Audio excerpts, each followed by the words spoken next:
Hey there, thanks for tuning into Duckbricks. I'm Chris and welcome to LEGO Mini Reviews, the show where I review a ton of different LEGO vintage and new sets right here on the Duckbricks YouTube channel in a short form format.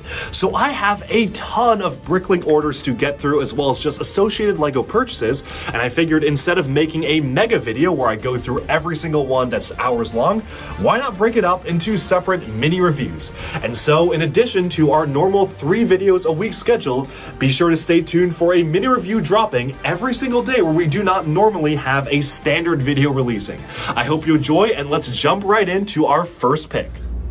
Okay, so first up here we have a LEGO Technic competition set. This is a very bizarre LEGO item which is very interesting to play with.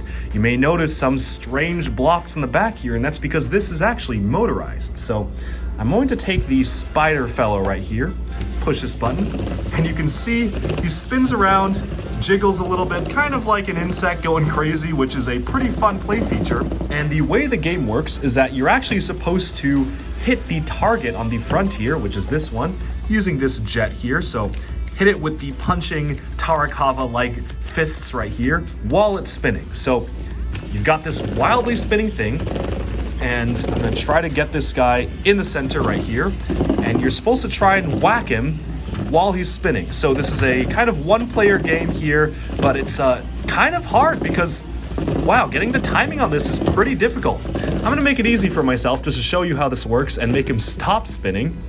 Have him right here, and whacking the, wow, I'm just bad at this. Really? Okay, there we go. Whacking the target causes it to flip upwards like so, launching your character from his seat. And again, this is a very detailed cyborg character, but that's essentially how it's supposed to work. And then to reset it, it's very simple. You just put this back here, and there you go. It's fully reset. So you set the target back, you close this around his cockpit, and there you go, ready for another game. It's a very fun feature, very exciting when you actually hit the target.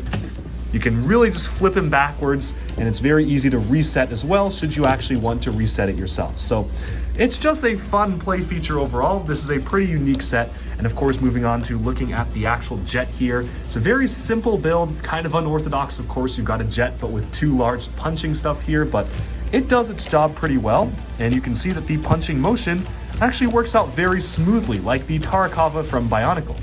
Now the helmet and visor can be removed, so you can actually take his helmet off here, see the full figure like so, and then put it back on. So these were fully detailed, articulatable Technic figures. And don't worry, because this is not the final competition set we will be looking at, because there are a few more in this haul. So let's now move on to the next LEGO Technic competition set from this haul, which actually was also fully sealed. Alright, and with that, we have summed up this mini LEGO review. Thank you all so much for tuning in, and do let me know down in the comments below what do you think of this set. Do you like it? Do you dislike it? And if you own it, what have been your experiences with building and playing with the set itself? Also let me know in the comments if you like this format of mini reviews. I'm trying to put them out on a fairly regular basis, so thank you so much for tuning in, and I'll talk to you again very soon. Like and subscribe for even more LEGO news, reviews, discussion, and analyses coming your way very soon.